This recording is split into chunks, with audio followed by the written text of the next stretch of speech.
नमस्कार, मैं हूं शिवांगी सीधे JCTV से और आज हम लोग प्रस्तुत है काली मंदिर महेंद्र सिंह भवन में। तो चलिए आइए इनसे कुछ सवाल पूछते हैं। आज का ये बैठक क्यों है यहाँ पर? आज हम लोग का बैठक राज्य स्तरीय बैठक है झारखंड राज्य विद्यालय रसोइया संघ की, और ये विशेष बैठक हम लोग कर रहे हैं कि लॉकडाउन के दौरान करीब 2020 के मार्च से ही सारा विद्यालय बंद है। रसोइया की स्थिति बहुत ही बदहाल है, इन लोगों को मानदेय नहीं मिल रहा है। और अभी तो सरकार ये भी की है कि मिड डे मील की जो राशि विद्यालय में पड़ा है उसको भी वापस ले रहा है। तो हमको लग रहा है कि अभी निकट में मध्याह्न भोजन चलना शुरू नहीं होगा, जैसे हम समझ पा रहे हैं। दूसरी बात है कि सरकार जो घोषणा की थी कि तमाम स्कीम वर्कर्स जो काम कर रहा है तो उसको हम ये लॉकडाउन भत्ता देंगे। लॉकडाउन भत्ता तो छोड़िए, वो तो सरकार दी ही नहीं, वो तो घोषणा में ही रह गया।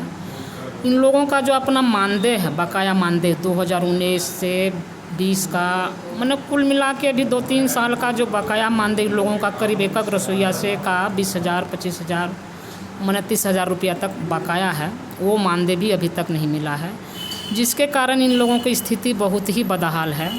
तो हम लोग चाह रहे हैं कि इसलिए बैठक कर रहे हैं कि पूरे राज्य में जो रसोइया की स्थिति है, उनका जो बकाया मानदेय है, इस महामारी के दौर में उनको एक मुश्त सारा मानदेय भुगतान कर दे सरकार।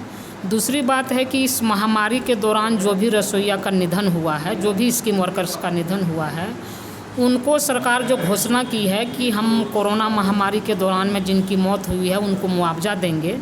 भले ही कोरोना से उनका मृत्यु नहीं हुई है, उसका टेस्ट नहीं हो पाया, लेकिन बहुत लोगों का ऐसा है कि वो हॉस्पिटल तक वो पहुंच ही नहीं पाई। लोग डर से भी हॉस्पिटल नहीं जा रहे थे कि भाई मेरी मृत्यु हो जाएगी, जांच नहीं होगा, तो गांव में ही घर में ही उनकी मृत्यु हो गई है। तो उनको भी सरकार कोरोना महामारी के ये में समाहित करे और उनको भी मुआवजा दे। तीसरा मांग है कि जो रसोइया इस दौर में जिनकी मृत्यु हुई है, उनके जगह पर उनके परिवार को फिर वहाँ उसमें नियुक्ति करे, उसको नौकरी दे।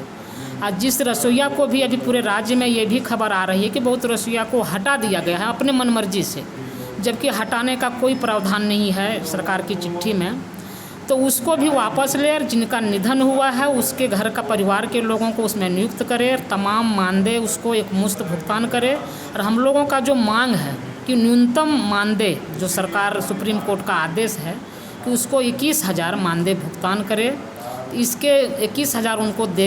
इसके लिए भी हम लोग आज विशेष बैठक बुलाए हैं और पूरे राज्य स्तर का हम लोग रणनीति बनाएंगे और राज्य स्तर का कार्यक्रम करने के लिए हम लोग योजना बनाएंगे आज इस मीटिंग में। ये तो जो मध्याह्न जो भोजन बनाने वाली महिलाएं हैं स्कूलों में जो भोजन बनाती हैं, इनके सवालों को लेकर के हमारी पार्टी लगातार इनके आंदोलन के साथ रही है।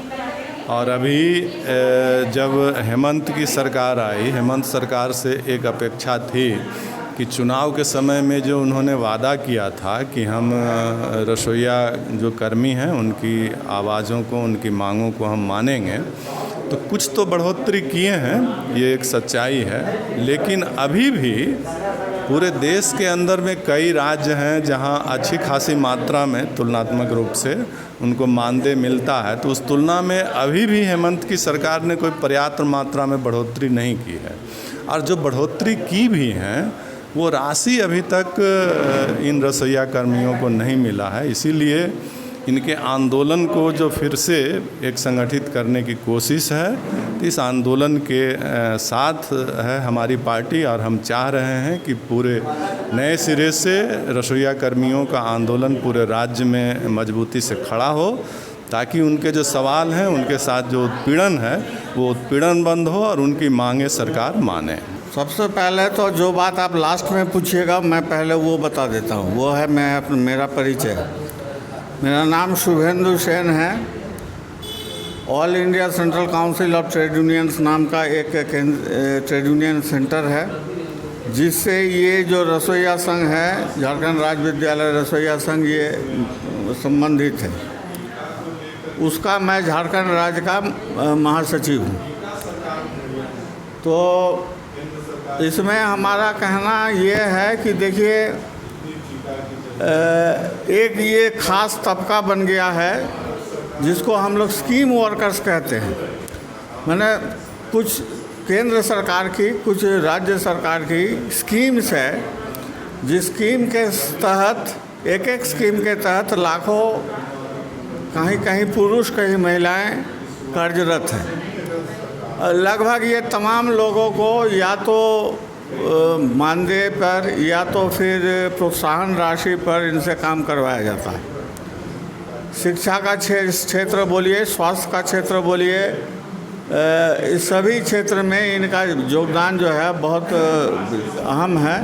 और हमको लगता है कि केंद्र सरकार और राज्य सरकार दोनों को इनके जो कल्याण है उनके साथ इनकी जो परवरिश है, इनकी जो भलाई है, इनका जो जीविका का संबंधित सवाल है, इस पर ध्यान देना चाहिए। क्योंकि इस तबके को अगर आप जिसके ऊपर आप स्वास्थ्य सेवा का काम छोड़े हुए हैं, उनका अगर आप परवरिश नहीं करेंगे, उनकी देखभाल नहीं करेंगे, उनकी ज़िंदगी का अगर सूद नहीं लेंगे, तो जाहिर सी बात है कि जनता को जो स्वास्थ्य सेवा या शिक्षा मिलता है या मिलना चाहिए वो प्रभावित होगा।